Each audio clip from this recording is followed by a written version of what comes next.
अरे बेड़ा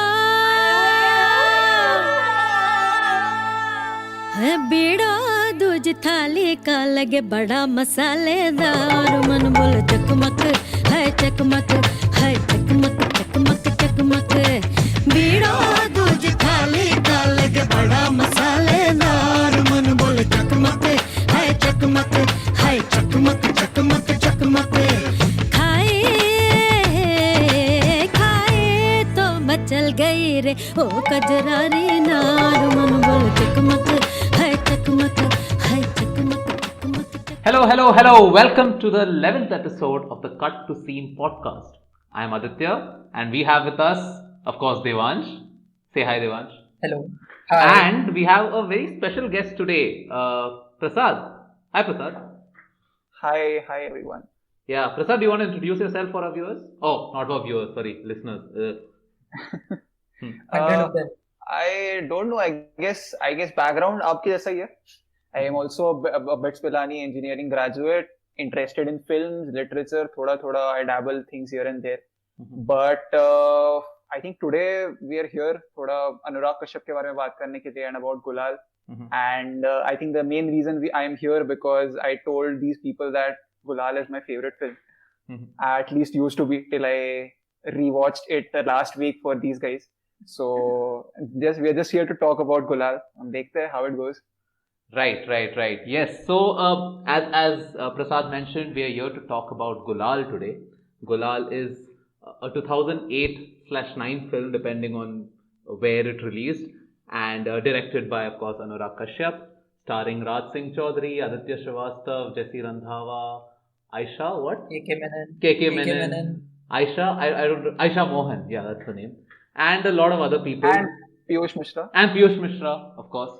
And a lot of such people. It follows the so-called guerrilla style of filmmaking in which it's made on a very low budget with almost no set per se, and in general bootstrapping a film. So guys, what do you guys think about Anurag Kashyap? Prasad, do you want to start? या देखो मैं था college में और ये बात है second year की और मैं मतलब मैं ज्यादा फिल्म्स ही देखता था बहुत ही मतलब I was not a film मतलब what do you call it I was not a cinephile per se I used to watch a movie here and there जो टीवी वगैरह पे आता था या फिर वंस इन अ व्हाइल जो नाम सुने थे and then I watch Black Friday to be honest Black Friday was I think that first artsy film per se जो लोग बोलते हैं कि ये देखनी चाहिए सबने देखनी चाहिए बट कोई देखेगा नहीं कोई बताएगा नहीं टाइप्स एंड वो फिल्म देखा and I actually was dumbstruck. I know it sounds a little वैसे फिल्मी लगता है when you say it that you watch a film you're dumbstruck, but I actually was dumbstruck when I watched Black Friday कि भाई एक movie तुम्हें ऐसा भी फील करवा सकती है. It's not just the usual awe or the usual, getting entertained वाला चीज. It's something different. मैं सहम गया था वो फिल्म देख के. So I think that was the moment when I thought कि okay, I should watch more of this person's films or more of this director's films. Till then it's just Inception or it's just Shawshank Redemption or it's just films जिनके नाम तुमने सुने हैं. But after this, I think Anurag Kashyap was the real start for me since when I started watching films ऐसे कि मैं director का नाम देख के film देखने लगा. And then I started identifying कि okay ये director है तो इसका एक sensibility होता है, इसका एक अपना मतलब style है, उसके according वो films बनाता है. तो and then over time I have watched lots of films.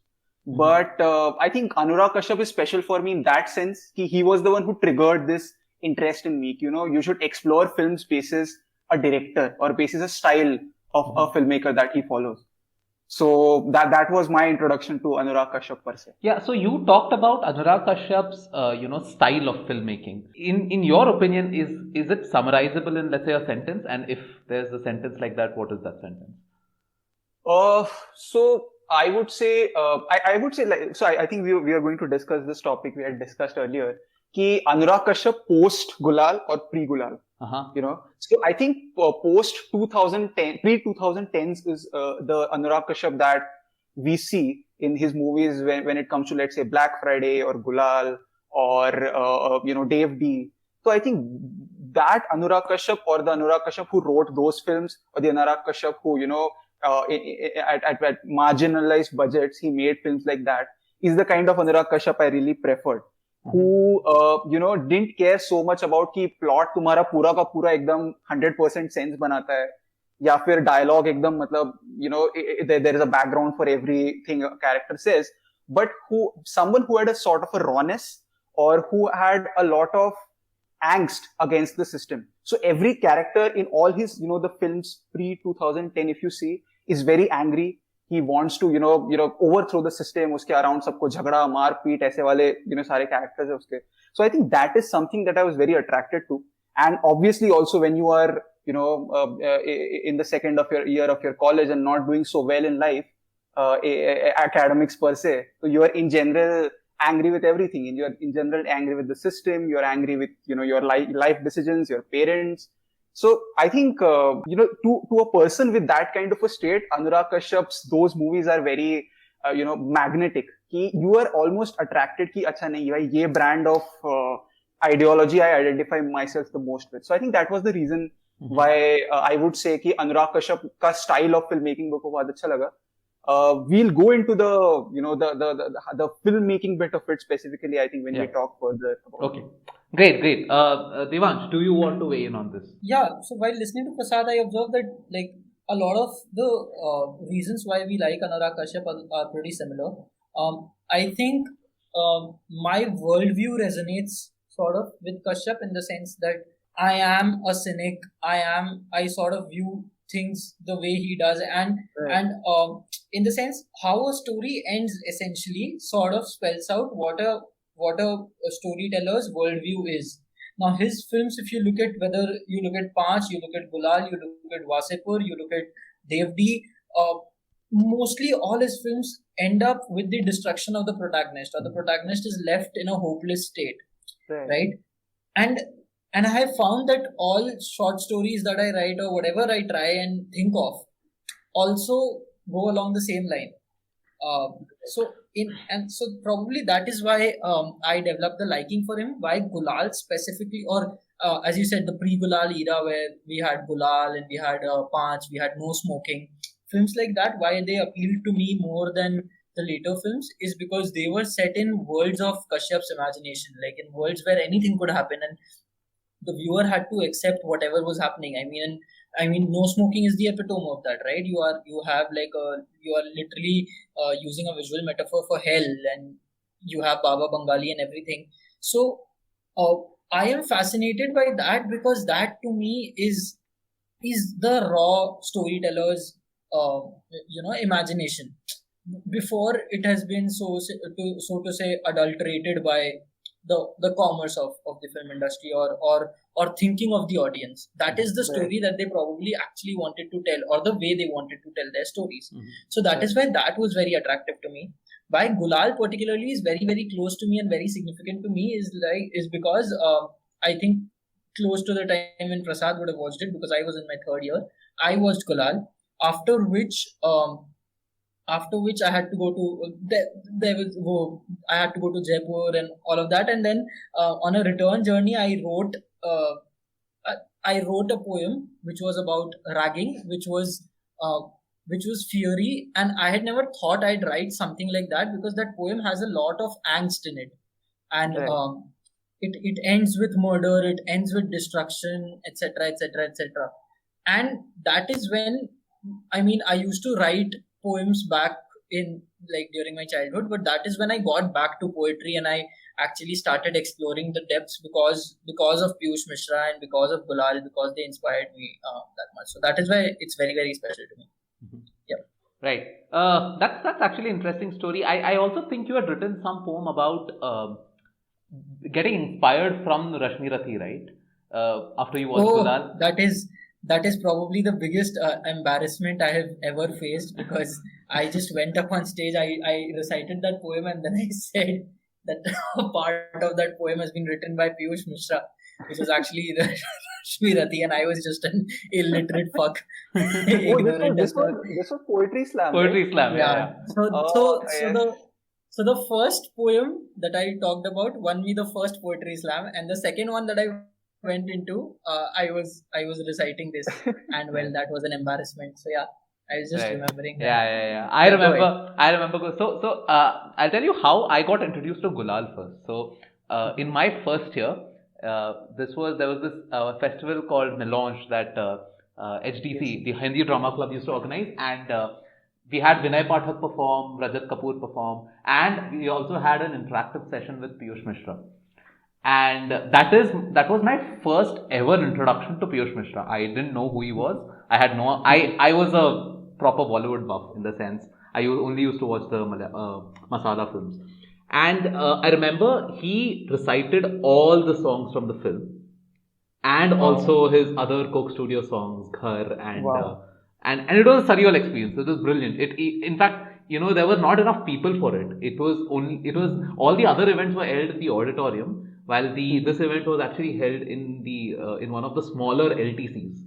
So it was nice on compact, but it was a lot of fun. So that was my first introduction to Gulal. Though I knew of Anurag Kashyap before that, I didn't quite. I don't think I had watched any of his films before that. So my introduction to Anurag Kashyap was indirectly through Piyush Mishra, actually.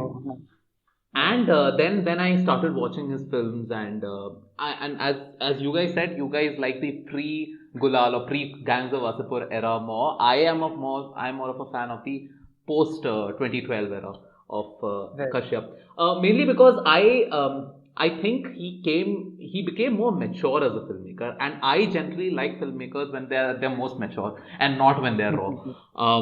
And I think he came into his own in the sort of stories he wanted to tell. For example, if you see his film choices, of course there have been extremely flawed film choices after that. But look at Bombay Velvet, where he wanted to tell the story of Bombay in the 70s. Extremely flawed film, but has its own sorts of points of brilliance, right? Then there was Raman Ragha, where he took a stab at the serial killer story. Then he made Mukkavas, which I think is my favorite film of Anurag Kashyap's.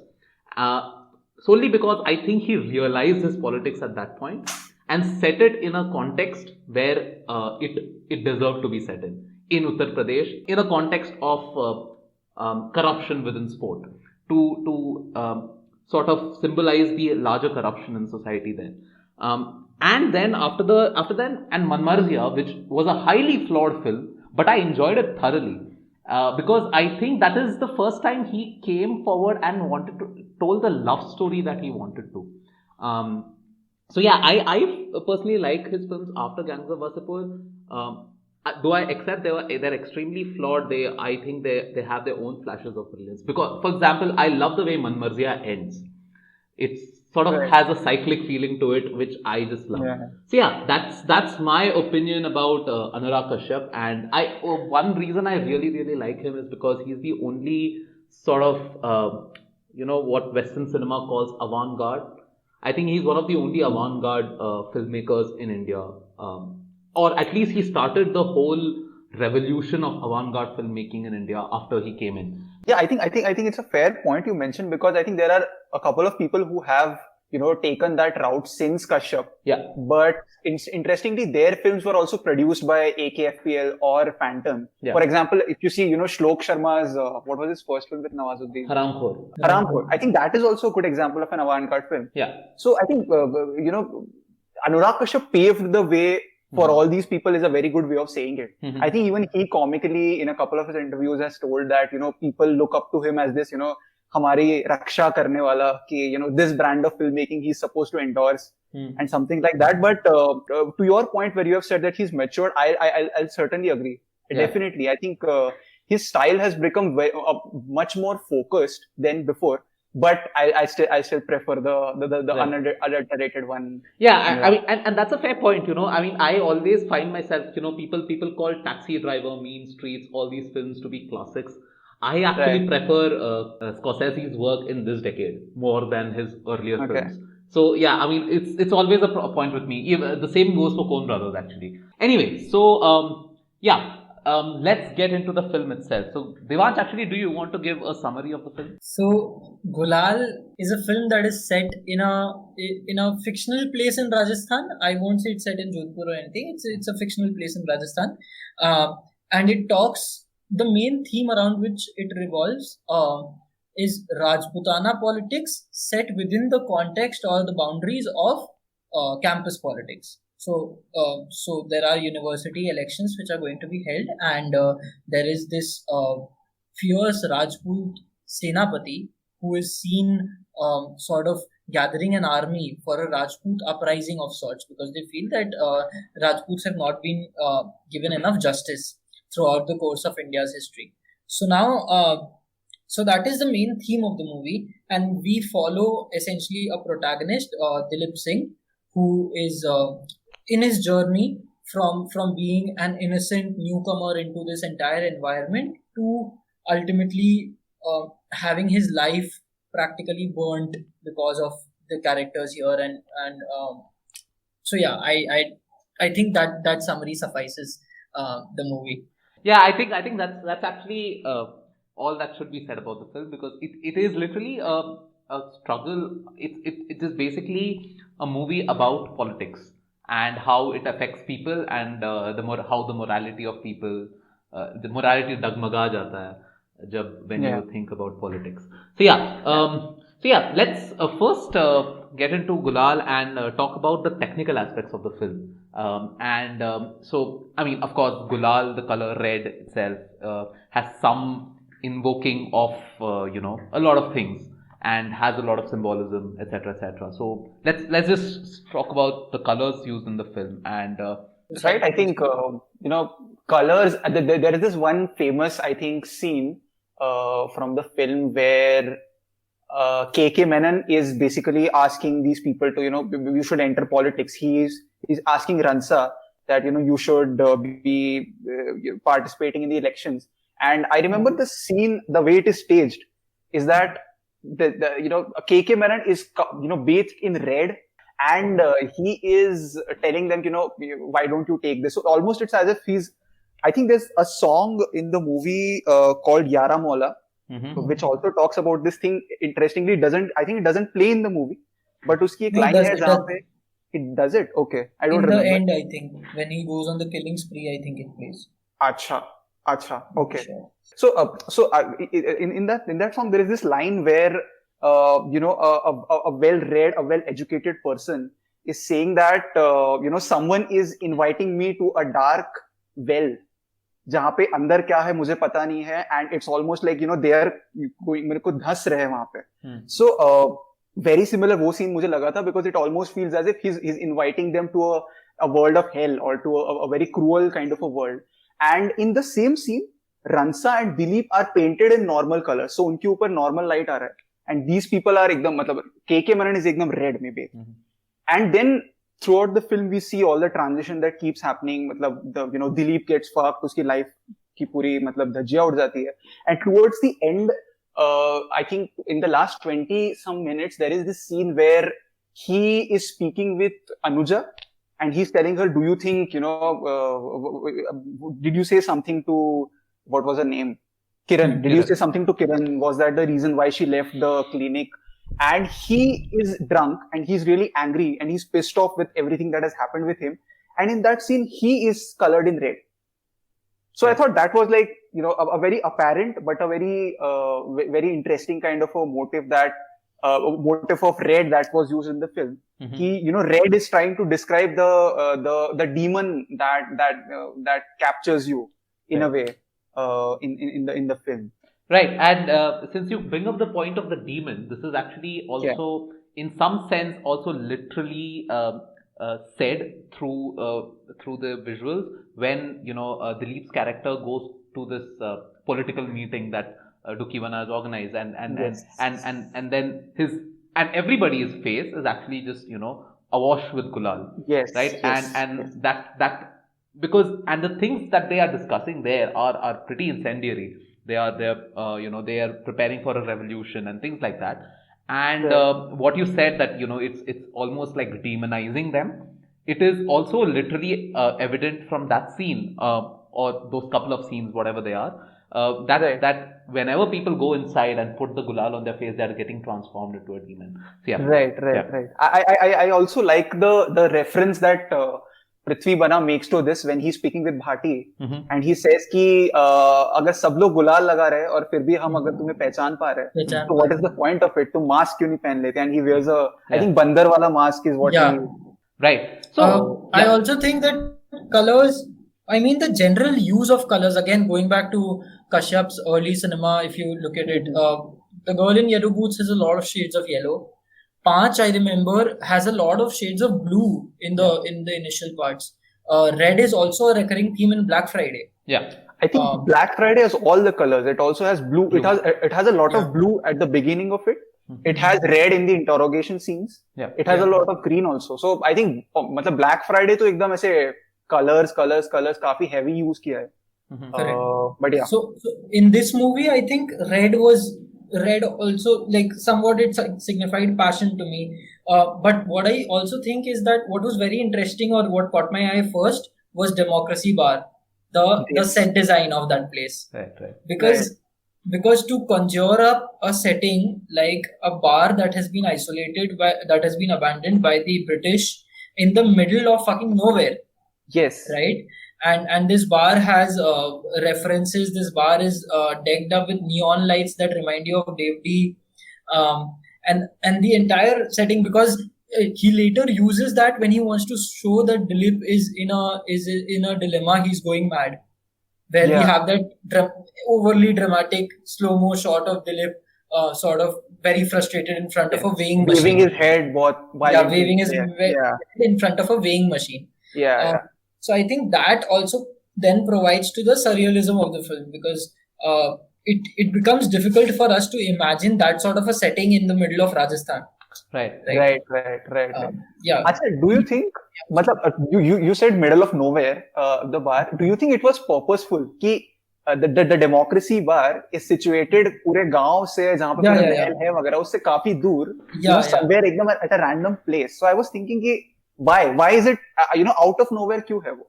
Because the true essence of democracy is so isolated from these people. And then if you look at it, British left behind two things, that bar and democracy. So, British didn't leave behind democracy. Well, yeah, I mean... right. Okay. Yeah, we can say that. Yeah, so I mean, it is all interesting discussion. But this also, I was actually going through a few reviews of not just this film, but, even his films before this, especially No Smoking, where the one word that I found, common across these reviews was overindulgence. So do you think Anurag Kashyap is a person who overindulges himself? And what do you think of it in context of this film and in general his other filmography? यार मैं तो raw Anurag Kashyap का fan हूँ. अब वो जितना ज्यादा raw होएगा उतना ज्यादा मैं फैन होऊंगा ना. मतलब I won't complain about it. So I think overindulgence is a very that's like overeating. That is very subjective. That depends on your appetite. I would say just me qualify that. Let me qualify that question. So let me also make it a general question at this point. When a filmmaker indulges in some of his films, is that necessarily a bad thing? And can something good come out of it? So yeah, let's do a discussion on that. I mean, I when they once spoke, I was thinking about Aaron Sorkin. तो जैसे Aaron Sorkin's heavy, मतलब भरा हुआ इतना volumated dialogue, people say कि even that is overindulgence at times. So I don't have a problem with it as long as I'm enjoying it. I mean, that is the basic thing. The same thing that Devan said कि I think अगर वो style तुम्हें पसंद आता है, वो motive तुम्हें repeat भी हो रहा है, तो अगर तुम्हें पसंद आता है and you appreciate it, तो it doesn't matter so much. But from an academic point of view, obviously, it's like you're repeating yourself in a way. Yeah. So and talking about repetition, all of Anurag Kashyap's films, even after Gulaal, right? I mean, if you look at the screenplay of, let's say, something even like Man Marziya, and there's so many repetitions of falling in love, coming out of love, falling in love, coming out of love. There is a lot of repetition within that screenplay itself. And I know it does border on overindulgence, but my opinion about it is things like, if that overindulgence is set in a context, right? For example, Man Marziya had the context of falling in and out of love. And I think people do fall in and out of love multiple times in their lives. It's not like मैं एक बंदा या बंदी को मिला and like I'll just stay with that person the whole life. You go through stages, right? Starting from your teenage to, I don't know, till you're 70, 80 or whatever. So I think in context where it is permitted, it's fine. For example, in Gulaal, there is this, the theme of dhokha again and again, right? Like, matlab, of betrayal. And of course, that's what happens in politics all the time. I mean, you can see it even current day Rajasthan in Ashok Gehlot, Sachin Pilot case, right? I mean, there's another turn which has happened just today morning. So it's I think such kind of overindulgences are okay when when you have a context for it, and I think most Anurag Kashyap's films have context for it. Okay, yeah. So for me, since Prasad mentioned the academic point of view, I am reminded of again that brilliant tip by the one and only Guru Satyanshu Singh, and he was like, at any point when you're judging your scenes, stop. After the scene, stop and see and reflect whether that scene added any value to the story. If it did, then it's fine. If it did not, then okay. So let's take a case in point. Let's take Beedo, and then let's take the other song which Mahie Gill has, which is Jaise Dur Din Ranaji, right? Yeah. And you can be like, the same setting is repeated twice. Similar characters are used. We have the exact same thing, but I won't say that it's overindulgence, because two completely different plot points or two completely different chapters of the story are being told through the two things. And even the ideas are very different. Whereas the first one borders on a more personal sort of the angst of like a lover because her beloved is not paying attention to her or whatever. The second one is more... The second one is more revolutionary, talks more about politics, has a lot of more like meat in it. So yeah. Right. So we've talked about the colors and the surrealistic aspect of the film, and I do agree that a lot of the film is set in a surrealistic universe. The fact that it is also set in a fictional town also adds to the whole surrealistic. I mean, the director does not have to stay true to a certain place. Of course, it is set in Rajputana, but it does not need to be in Jaipur, like a bustling city like Jaipur or Jodhpur or whatever. Anyway, Devansh, you want to talk more about the surrealistic aspect? I'm just saying that we can't get beyond surrealism without speaking about Prithvivana and Ardhanareshwar and everything. But yeah, okay, we can come back to it. That's fine. Let's talk about probably the edit and the cinematography of the film, the way it has been shot, and then we can talk about characters and surrealism. Right. So I had one. So this I've noticed in a lot of Anurag Kashyap's earlier films, as well as Vishal Bhardwaj's films before Kameene, I think. And I feel that they have this editing technique of these more or less jump cuts. I don't know how what else you would call it, but it's basically it's very jarring cuts one after the other. Right. I'm not saying it's necessarily it does not, it always adds a bad effect. For example, in Satya, a lot of places it's used in a good effect, in the sense it is meant to be a jari cut. But I think a lot of the editing patterns, even in Maqbool, for instance, there are all these jari cuts, and I think it's a relic of both Vishal Bhardwaj and Anurag Kashyap having worked very closely with Ram Gopal Verma, and he being, the avant-garde in the late 90s, right? So I don't know what your opinion, what is your opinion on it? So I would say, when I watched it for the first time, like I told you, I was not so much into dissecting a film per se, and I was so much overwhelmed by the poetry, by the colors, by the emotions, by the angst of the characters. So it was not a first time observation. But you guys made me watch it for the fifth time now when I watched it this Saturday or Sunday, I think, and I thought it was a little ridiculous, to be honest. At times it didn't make any sense. I thought कि मेरा print खराब है. I was trying to find the right kind of print online. So and I think even more than Gulaal, I was frustrated with Maqbool. I felt that it was a bad film because of the way it was edited, and I think it has got something to do with I think not just the sensibility of the director, but I think a little bit of logistical aspects that, how the film is distributed on DVDs, etc., and then how it is, how it comes finally online. So probably that, or I don't know, it can be anything. It can be, censorship. So somewhere people censored some scenes and eventually that cut is the one that made to most of people. So I don't know. I think that might be the reason behind the... Yeah, my take is that one primary effect could be just garibi, because we spoke about guerrilla filmmaking, right? I mean, nahi hua yaar, like there wasn't a replacement shot for that take. Yeah. Let's say, like there wasn't a replacement take for that shot. Sorry. Like for example, I remember the first cut that felt jarring to me was when Dilip and what's her name, Anjum. Whatever. Kiran and Anuja. Anuja, right. Yeah. So Dilip and Anuja are locked in the washroom, and Jambal switches on the light and he exits, and then she comes and someone comes and switches off the light, and then we wake up with Dilip in the hospital bed. Yeah. Right. And then I'm like, okay, what just happened? Like, give me a sequence. What happened? Like, I know that probably Jamal would have discovered this and hit him or whatever, but and as we move on into the film, the cuts became more and more random. So I think the transition wasn't there, but I think that's more to do with the lack of footage than it is to do with I mean, no sensible editor would make that choice. Yeah, I think just one last point I would like to add here. I think on movies where you have, a decent kind of a budget, and I think in general also nowadays, people have, line producers or ADs who take care of things like these. Continuity, issues nahi ho rahe, and there is a specific person who is nominated to take care of all that.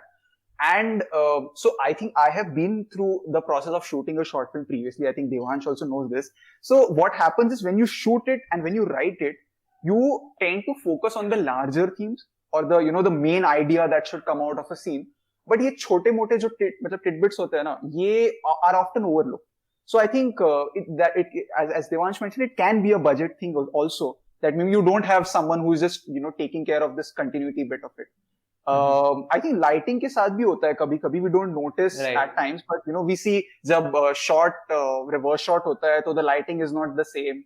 So that's just a problem with low budget filmmaking. I mean another such thing is when if there's a short reverse shot, there are people just talking in both, like there's sort of like a continuity problem in both, right? Like for example, if you're seeing a shot from one angle, if you go switch to the other angle, the person is still talking. So even if the dialogue, this used to happen a lot in TV serials. I don't know if you guys remember, like a lot in these Ekta Kapoor TV serials. One more reason I feel that there might have been for the editing patterns is that maybe these films were shot on film and cutting and splicing. Yeah, cutting and splicing might not be so easy because I surprisingly didn't find these editing patterns in a film like Devdi. And and I thought that could also be because Gulaal was made before Devdi actually. Right. Anything to talk about cinematography?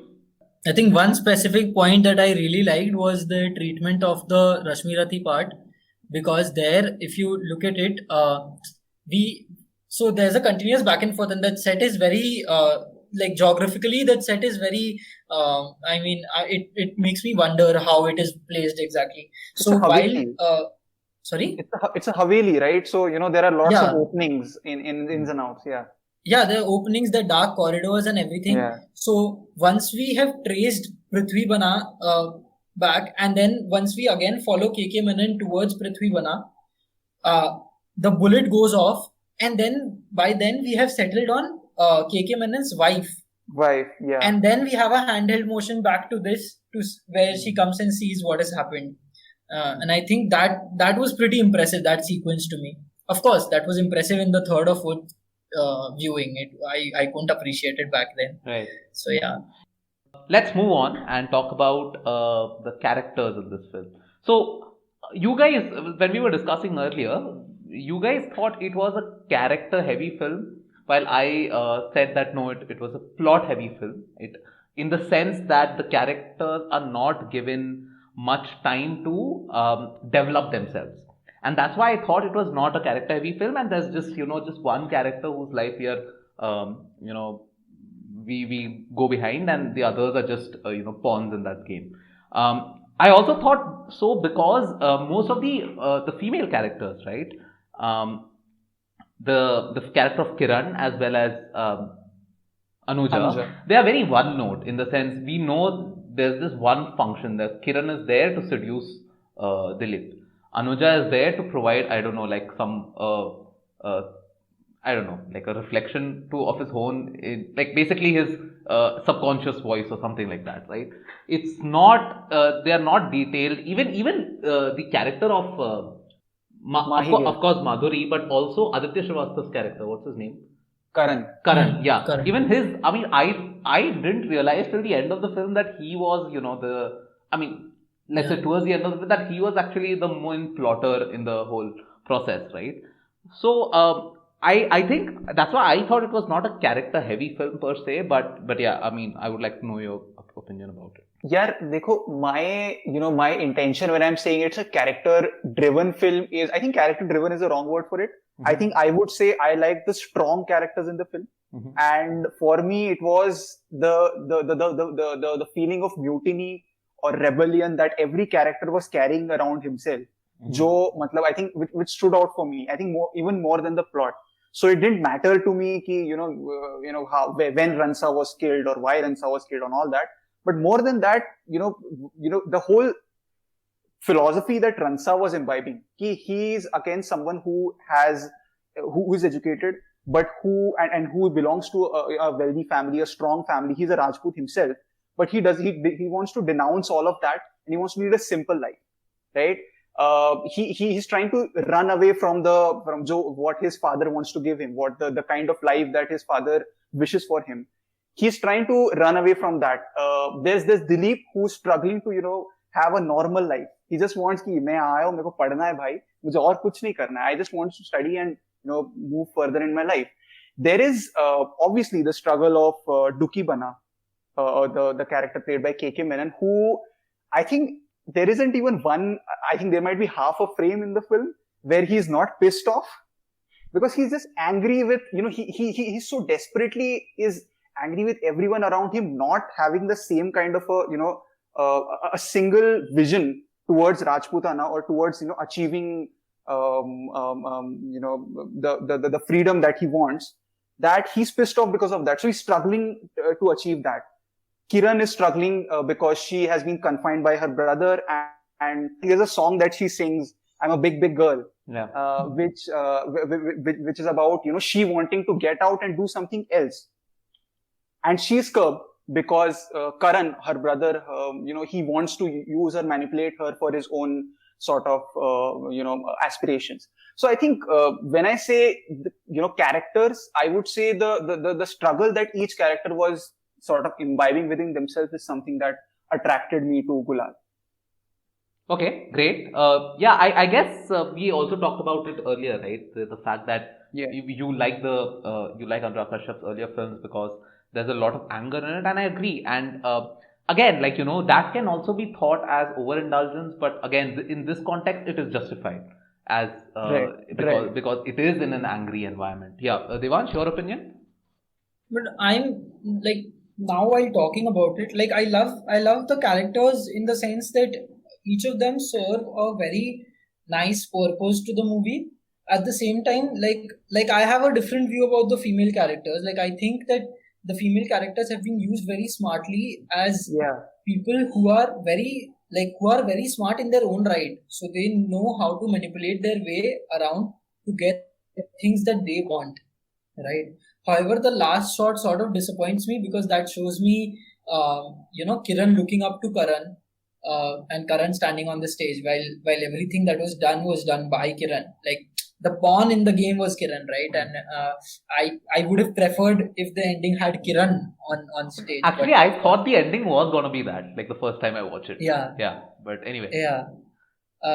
So in that sense, I like how they have used women, I probably would have again liked it more had they capitalized on the presence of Madhuri on Mahie Gill's character more. But anyways, so now talking about the characters, what I have a bit of trouble figuring out is what was our guy Dilip Singh's like biggest need that wasn't fulfilled. Like what was his conflict? Yeah. I do not get that because okay, why is he driven into all of this? Because he was ragged and the Rajput in him is invoked to take revenge. That is why he was driven in all this by Ransa. But what tells me is being the headstrong character that he was, like at least being the focused or the innocent character that he's shown to be, he could have very well refused to do all that or backed off at one point, but he did not. Right. So is your point that the character arc is kind of jumpy in the sense, there is the election, there is all the Kiran seducing him, and that becomes the turning point. Whereas we don't get to really live the relationship between Dilip and Kiran at all, right? So yeah, is that your point, Deepak? Yeah, we do not get to live any relation between Dilip and anyone at all. Like, okay, the only part where we live through Dilip and Ransa's relation is that they went together, they got ragged together, and then Dilip supported him for his elections. Like, Dilip just stood by him, literally just stood by him. There was nothing actionable on Dilip's front. ठीक है, so I get that तुमको दिखाना है कि the character is a Gochu, उससे कुछ नहीं हो रहा है अभी, he's a failure, ठीक है, और he's a loser, and then he's entering this world of Rajput politics which has very very headstrong characters otherwise. Like one character that I truly love is Bhati. Right. Yeah. Because I can never predict what Bhati is gonna do next. Yeah. I can't tell that he's gonna kill the constable. I can't tell that he's gonna kill Jamwal. Right? I don't know what that scene where he's standing at the pawn shop. I am fucking screwed to that scene because I am like, okay, what is gonna happen? Why is he looking at him like that? Why is he not saying anything? Yeah. Right? So that is why I love Bhati's character. I love Piyush Mishra's character again because they are unpredictable. I do not know where Prithvi Vana is going, right, or what he's gonna do next. Right? But then with KK Menon, I know he's predictable. He's very, very predictable. I know he's gonna fly off the wheel. I know he's gonna get angry. Worst comes worst, he'll shoot Dilip in the face. Right. I know that. Yeah. But so I felt that your protagonist, Dilip, is fundamentally an uninteresting person. Yeah. Right. I am not invested in that character's journey. और मतलब वो जो empathy आनी चाहिए थी, वो probably आती अगर मेरे को दिलीप के बारे में थोड़ा और पता चलता rather than the surroundings, which now makes me think that probably that is why you felt it as a plot heavy film. Yeah, it's precisely why I felt that. Yes, it's precisely why I felt because that. He was a protagonist that was driven by his surroundings, by his environment, and not motivated himself.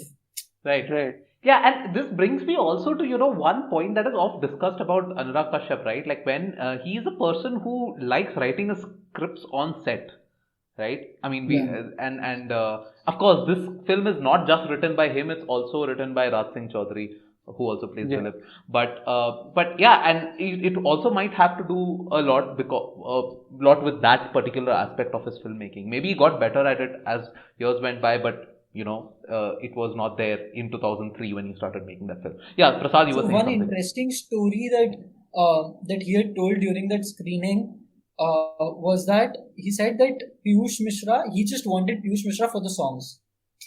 Because he wanted to have his songs and songs written by Piyush Mishra, so he called him up. He wanted to include him because of that, and then Piyush Mishra put this condition for that you'll have to write a character for me.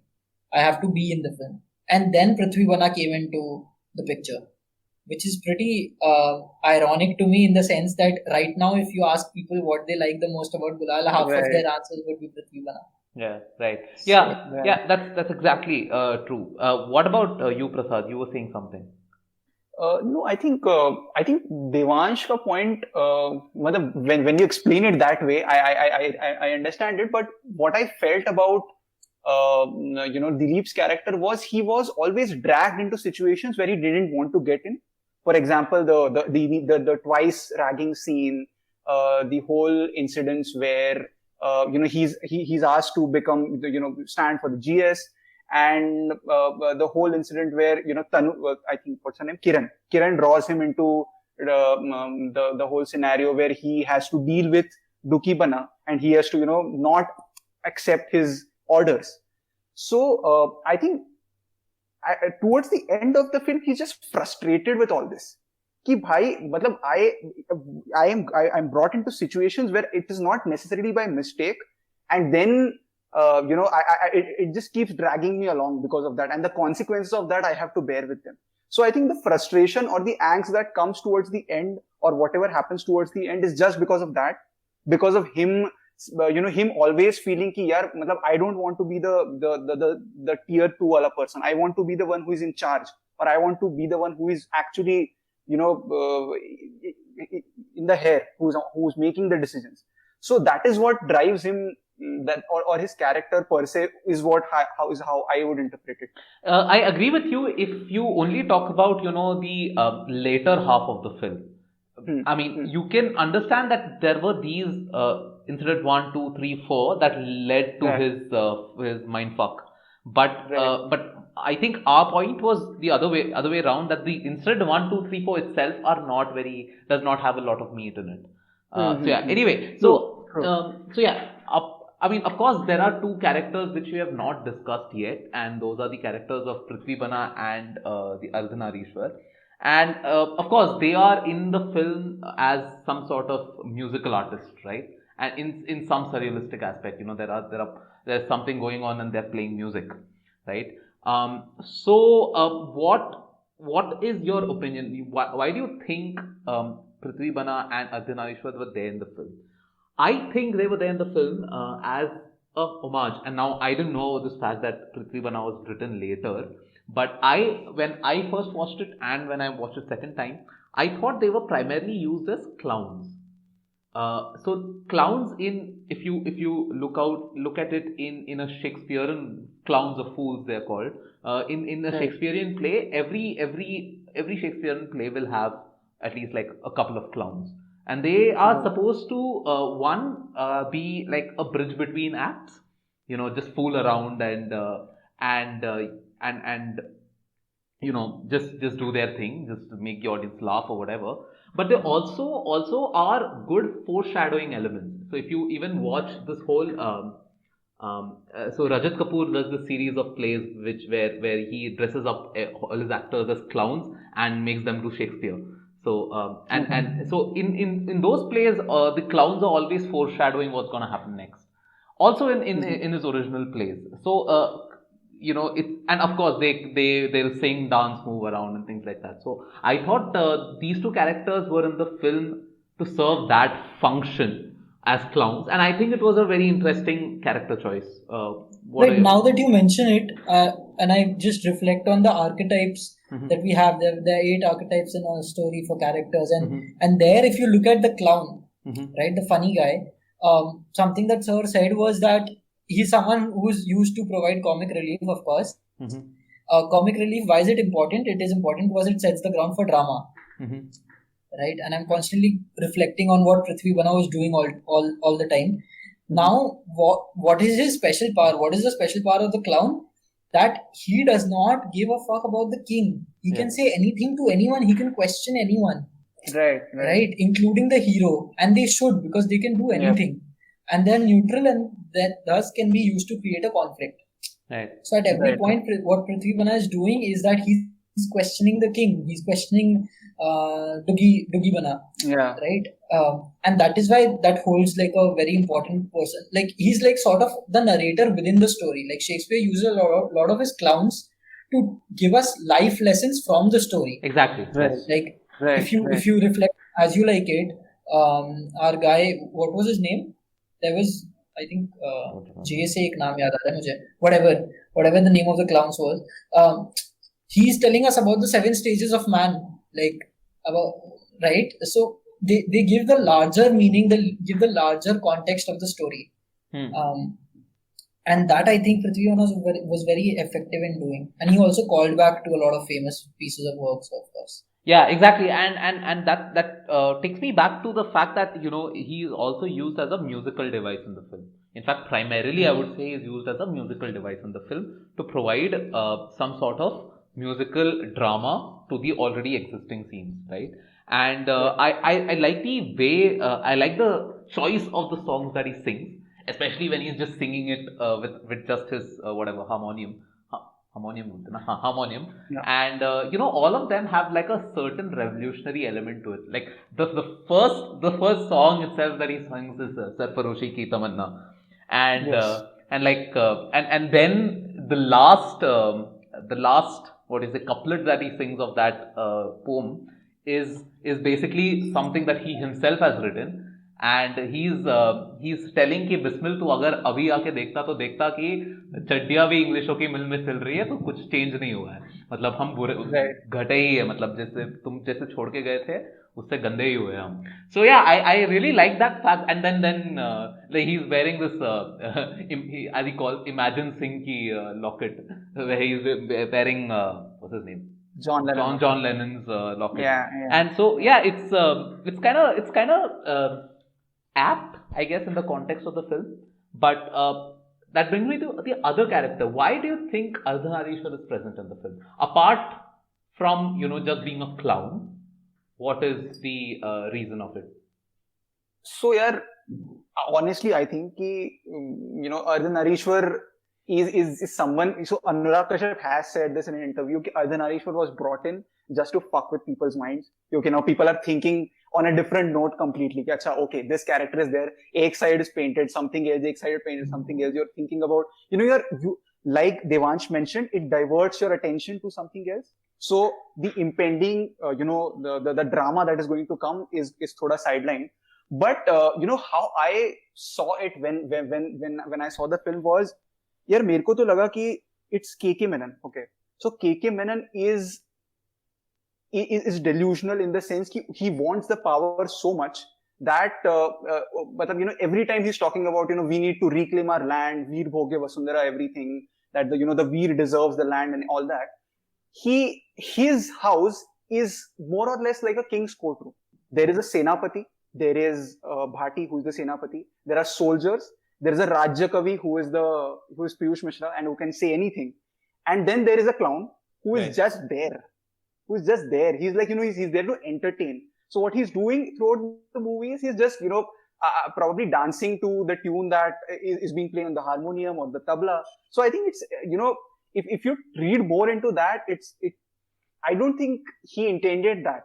Or maybe he intended that in the sense that, you waste your time in this and then, we are suddenly going to bring you the grim reality of the story. And this is not a new thing with Anurag Kashyap films, right? Like you have Devdi, Gangs of Wasipur and Manmarziya. There's at least the 3 instances, and even actually Mukkabaz, where he has used these extra dancers, etc. to, give the film a surrealistic feeling. Most prominently in Manmarziya, if you watched it, he has this the twins just coming and dancing at arbitrary instances. So yeah. Yes. So yeah, I think, I didn't know that he has said this, that it was just a device just to, lead people astray. But yeah, it makes sense, I guess. It's a nice storytelling device. So yeah, now, because we have already talked about these characters, do you guys want to talk about the songs? Because as Devansh mentioned, if you ask anybody in the current day, what do you like the most about Gulaal? They'll probably say they like the song the most. So what is so good about the song? I think I'll let Devansh talk about the songs in detail, but the foreshadowing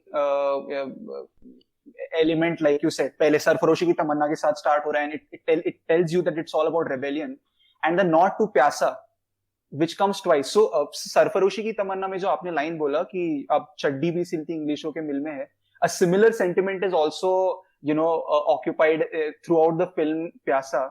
जब we are the whole post independence world is shown, जहाँ पे सबको लग रहा था कि अब पूरा वो independence का fever चला गया है, कि सब एकदम खुश थे, पार्टी कर रहे थे, मना रहे थे, सब कुछ ये खत्म हो गया period, and now people are realizing कि oh, everything is the same, probably even more fucked. I think there's a dialogue in Gangs of Wasipur where I don't know which character is saying to whom, but they से कि पहले जब अंग्रेज थे तो उनके पास पैसा था, अभी हमारे पास पैसा नहीं है, so we will pay the labourers less and will make them work more. So I think Shahid Khan is asked to burn all the झोपड़ास and all that. So post independence वाला वो पीरियड था, that now people are suddenly realising कि भाई it's not as good as we were thinking it is going to be. वो चीज I really liked in the music which comes out, and obviously then there's Ori Dunya, which is the nod to ये दुनिया अगर मिल भी जाए तो क्या है. So that is, I think that, you know, the start of the album itself is so ingenious that it hooked me in the first go itself. Yeah, and you know, I also view the Aaram Hai Prachand as Piyush Mishra's version of Sarfaroshi Ki Tamanna. As in, it's Okay. also a song that, you know, incites people to go and fight and things like that, right? So I thought like Right. it was him nodding to Bismil and people like that. Yeah, Devansh, you want to go ahead? Yeah, for me, one of the like there are two songs that I consider as epics in the sense that because they tell such an elaborate story. Yeah, one is Dunya. Yeah. The other one is Sheher. Right. And Sheher just blows my mind with the visual imagery. Because he speaks of, there are lines like सुनसान गली के नुक्कड़ में जब कोई ना धूं के रोता है, and लैम्प पोस्ट की धुंधली रोशनी में कुछ सा होता है, and stuff like that, जब शहर हमारा सोता है. So that is a song that captures like the grim reality of societies very effectively. ठीक है? But what fascinates me more about the film entirely is how songs are used as plot devices to move the story forward. If you look at Sheher, like within that song itself, there are so many things that are happening. Okay, Ransa has been killed. His dad has been informed. So the Maharaja has died. Exactly. Then these two are stopped from entering, from going into the burning ghat. Right, the brother and sister, Karan and Kiran, and it's such a long song और उसमें कितना कुछ होता जा रहा है. ठीक है, so that is very very interesting to me. The second, like things like then if we talk about Rana ji, तो राणा जी में क्या क्या हो रहा है, like the moment she says Rana ji मेरी सौतन को घर ले आए, we cut to Kiran going and hugging KK Menon. Because that is how the plot is progressing there. That is what Bhati is led to believe. Aram, I don't know, is Aram like an original from this movie or has it been inspired? I think it's an original. I think it's an original. So, it's an original, yes. Yeah. It's not an inspired. Oh, okay. Because that has been widely taken up. Like Aram is a war cry song और उसको काफी adapt कर लिया गया है. Yes. Right. So in that sense, like most tracks of the movie, except for Ranaji and Beedo, of course, because of the setting they are put in, have the sort of dismal tone to them, have the sort of cynical tone to them, right? Whereas Ranaji and Beedo are used very effectively as, again, commentary on the society, which is what a clown would do in a Shakespearean theme. So yeah, and Rana ji तो of course because उसमें internationally कितनी सारी चीजें बोल रहे हैं यार, उसमें मतलब अमेरिका के बारे में इतनी सारी चीजें बोल रहे हैं, और फिर तुम बाद में देखते हो जब तुम when this guy has been shot, KK Menon has been shot, and you cut to Bhati running around looking for the phone, and then Piyush Mishra at that point is complaining that you have attacked Iraq. And I am not getting oil to light up diyas and stuff here, so my Diwali is being hampered. So I love how they have incorporated that sort of commentary into the film with the uses of songs. Right. What do you think, B? What struck? So my favorite song is Dunya, because I just love the throwbacks to Pyasa. I mean, I've not watched Pyasa, but I'm a big fan of the songs.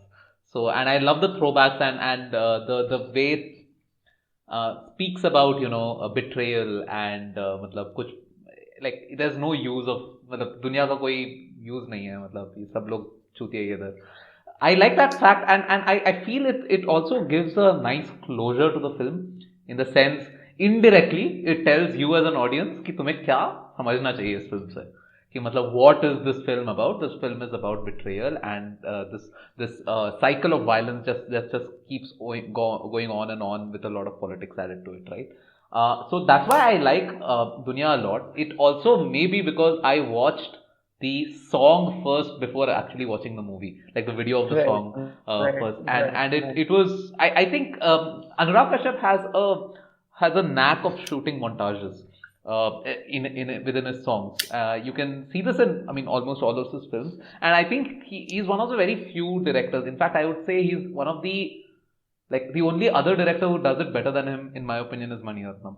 So yeah, I think this whole knack of shooting montages, he knows where to, at what point, what scene, what point in the song, what scene should be superimposed with it. It should be a slow motion shot, should be normal speed and things like that. So I my favorite song is Dunya.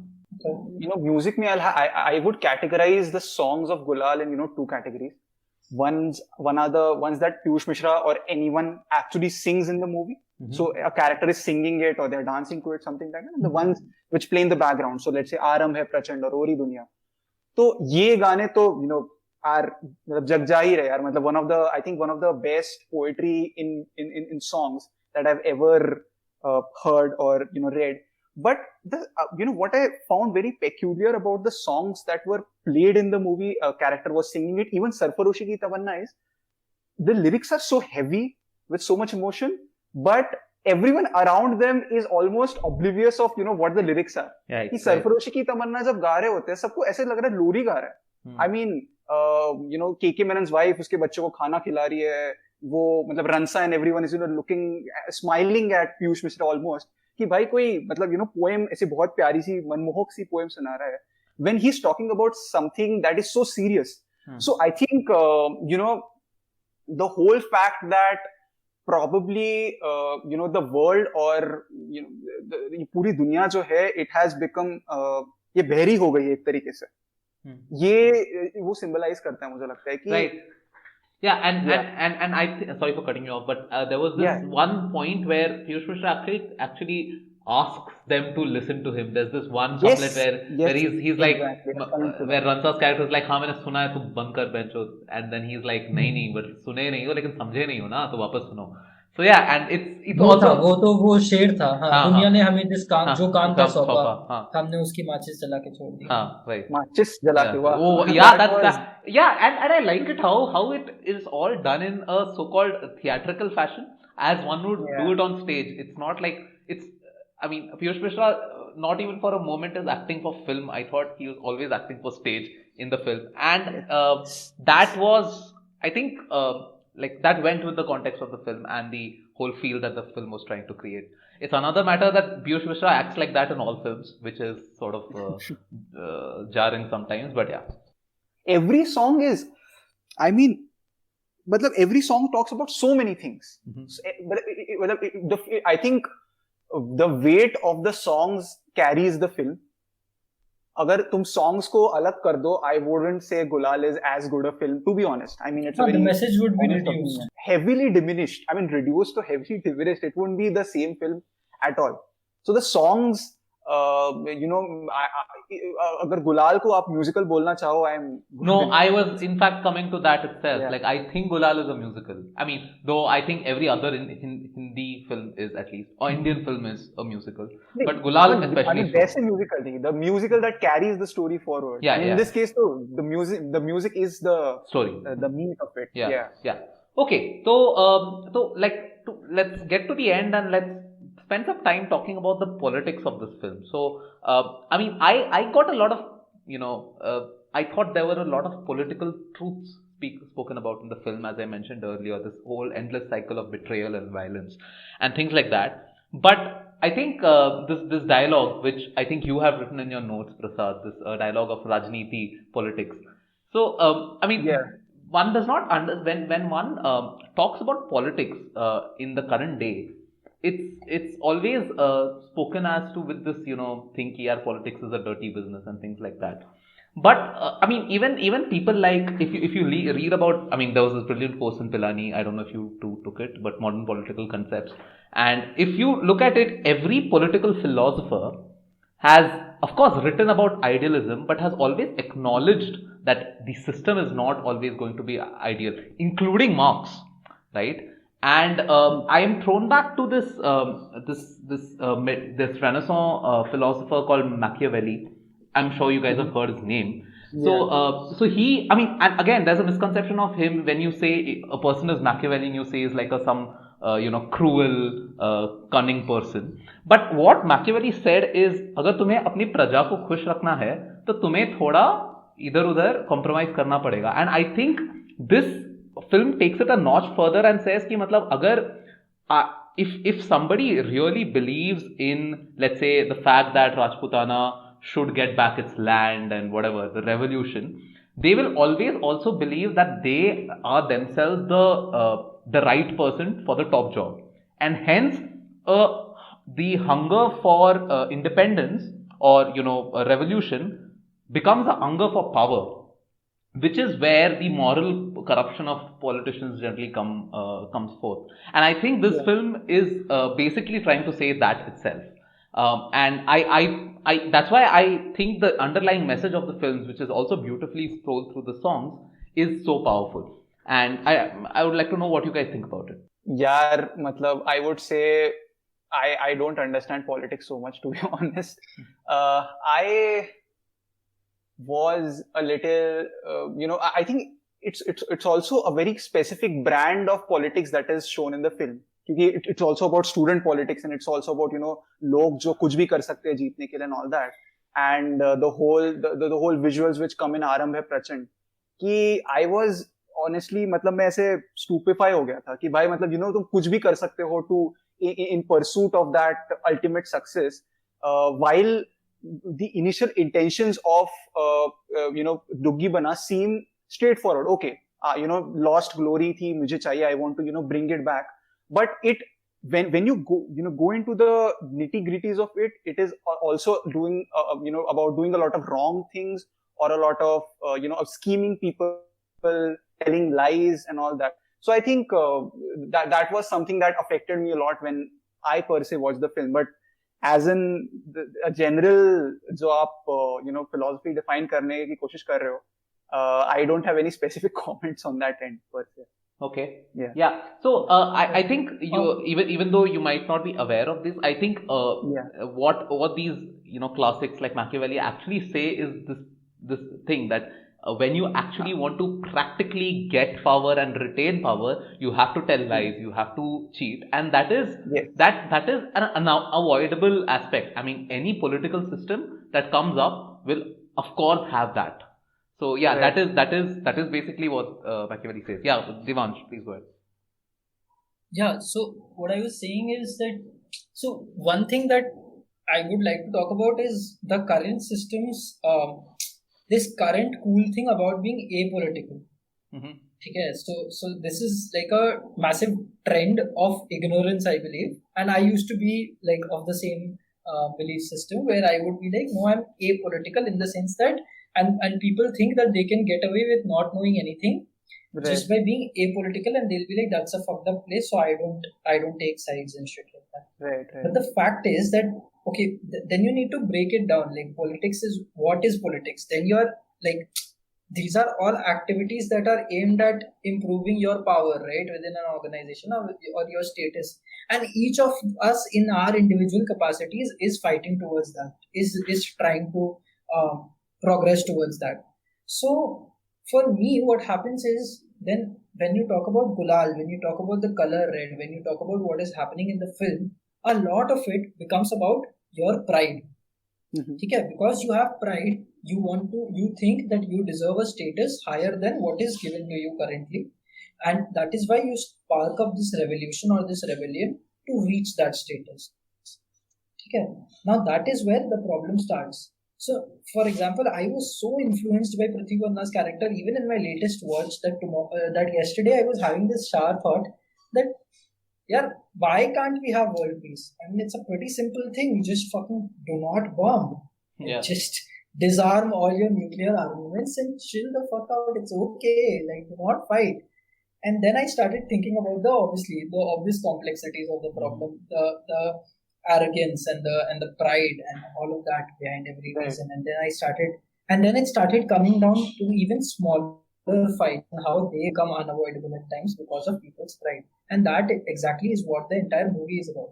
So any person who's saying that they are apolitical is not actually apolitical. They are just ignorant towards the politics of the politics of who's gonna rule the country. That might be one aspect of politics that you are apolitical or ignorant towards. Fine. But you're not apolitical in the sense that कल अगर आके तुमको class में मतलब मान लो तुम एक classroom setting में हो तो कल अगर आके तुमको कोई क्लास में तुम्हारे whatever your status is in that class, if someone replaces you, if there's a new guy who knows how to play the guitar also and who's doing excellent in studies also and जिसको दौड़ना तो माशाल्लाह चीते की speed से दौड़ता है, तो तुम्हारा जब स्टेटस कटता है तो तुम उसको रिप्लेस करने के लिए जो करते हो या तुम्हारे जो फीलिंग्स आते हैं, all of that is politics, my friend. Right. So this film in a way is also talking about that. Every character has their own politics. Why is Bhati okay with being that middleman? Right? Because if you look at it, that middleman is a secure position to be in also. Yeah. Because the king will never think of you as a threat. And the lower ones will never have the guts to question you because you have the backing of the king. Right? So it is all individual politics, and that is what the entire movie's message to me was, that while what Prithvi Bana is saying is the ideal thing and is the thing that we should all live by, a world with no borders, with no countries and nothing, just a united world. But Gulaal, like the red color, the pride inside, or each and every demon inside a person is what is making it impossible. Right, yeah. And I completely agree with this fact when you said that, people say they're political when they're really not. If you're standing up for your own rights, let's say as a person of color in a system of whites, you are making a political statement. You might be, you would not care a fuck if Modi becomes the Prime Minister of Manmohan Singh, but when you're doing that act, that itself is a political act. So, yeah. And of course, about world peace, I think, as John Nash would say, it's a game theory problem that never goes to equilibrium. So yeah, I think it's that itself. So yeah, I guess this is a nice point to stop our discussion and conclude our discussion about Gulaal. It's a beautiful film. It's an interesting film, I would say. It's not one of my favorite films, but it's an interesting film in the sense it shows the evolution of Anurag Kashyap as a director, while also putting in a few flashes of brilliance here and there, and also having a drive home message. So yeah, so to conclude, Prasad, thanks for agreeing to come on this podcast. Do you have any, let's say, movie recommendations for our listeners, which you would like them to watch? Let's say 2 or 3, or 4 or 5, or 7 or 10, whatever. Oh God. Okay. Well, Blood Simple is something that I think a lot of people should see. Blood Simple is again my favorite film. Right. So I would suggest Blood Simple. Isn't that Coen Brothers' first film or something? Like one of the first. Film, yeah. And you'd be really surprised with what they've achieved with their first film. Especially, I think you should watch the new 4K wala jo reprint aaya hai. Absolutely gorgeous and just downright one of the best films that I've ever seen made. So I think Blood Simple is something I would ask people to watch. Baki to not so much, but yeah, Blood Simple is something that comes to my mind. No Indian film? I don't watch a lot of Indian films, to be honest. I feel very disappointed with myself that I've watched very few Indian films, and I always stall my Indian films. मैं ऐसे watch list में जो जब भी आता है तो I try to bring up some other film first and I watch that. I think I recently also saw this film called Bodied, which is again very less appreciated or less well known per se. Okay. It's a rap musical, and it is again one of the great what filmmaking can achieve in a very different kind of a form is something that you'd be able to. So it's an English language film, is it? Yes, it's an English language film. Yeah. Okay, thanks. I guess Blood Simple is one film that even I have not watched, and I need to watch that also. So thanks. I think Indian film. Maybe I'm cutting, but the only Indian film that I might recommend is Asha Jao or Majhe. It's I don't know whether I'm pronouncing it right. Yeah. It's a Bengali film called Labor of Love by this wonderful director called Aditya Srivastava. He's also made a film called Jonaki, which is again also epic on some other level. But Labor of Love or Asha Jao or Majhe is the Indian film that I would recommend. Okay, that's really interesting recommendations. Thank you so much, Prasad. Thanks, Devansh ko to kya hi thanks bolo, but theek hai. Thanks a lot, Prasad, for joining us. Thanks for I always look forward to talking about films. और मैं आजकल बात नहीं कर पाता ज़्यादा लोगों से because it's always very very one-sided. I liked it or I hated it. Yeah. like everything else in life or on Binaries. Instagram. Right, of course. Yeah, but let's do this again, man. Let's do this again, like maybe a month down the line or 2 months down the line. Definitely. Okay. Always up for it. Yes. So thanks. So Prasad, do you want to plug in something here? There's this small initiative that we are I'm driving currently, which is called 1,000 Voices for Good. So essentially, what we are trying to do is, the corporate that I work for called Goodera is working with a lot of NGOs who are whose beneficiaries essentially are kids who don't have good viewing skills or who maybe have viewing disabilities. So what we are doing is, as a part of this initiative, we have recorded, we've compiled, collections of open ebooks or open, articles or poems that are there across the internet. And we are, we've brought all that on one common, resource, and we are trying to get people to record these things so that, we can take these recordings to those kids and, make sure that they are able to access that literature. So maybe 1,000 Voices for Good, I can leave the link in the section, whichever comes, wherever it comes. And, Right. You can click on that link and participate in the 1,000 Voices campaign. So Right. please do that, guys. I mean, एक कोई senti सा video भी डाल दूंगा मैं उसके नीचे, just to, push you towards it. But yeah, करके देखो. अच्छा लगता है. ऐसे से. Oh my God, that is like a very senti ending to this podcast. So yeah, please go and subscribe, or please go and check out 1,000 Voices for Good on Instagram, wherever it is there, and try to record if you can.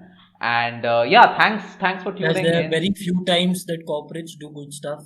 Yeah. Come on, Yeah. please support them. Yeah. You should have seen Devansh's face when he said this, but unfortunately you can't. But anyway, so thanks for tuning in. This was a very fun episode. Thanks once again, Prasad. You can find us on Twitter and Instagram at Cut to Scene. Please like, share, subscribe, follow to whatever there is on social media. We really need your amplification.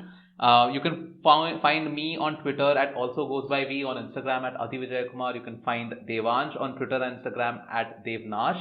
You can find Prasad on Twitter, on Instagram at least, at PDGREE. You can find me everywhere on at PDGree. Oh, great. Yeah. So that's, please go follow Prasad. He puts up nice stuff on all social media. And yeah, that's it for the episode. We hope you had fun. Please write back and tell us what you like or didn't like about Gulaal. And that's it from my side. Bye-bye. Bye.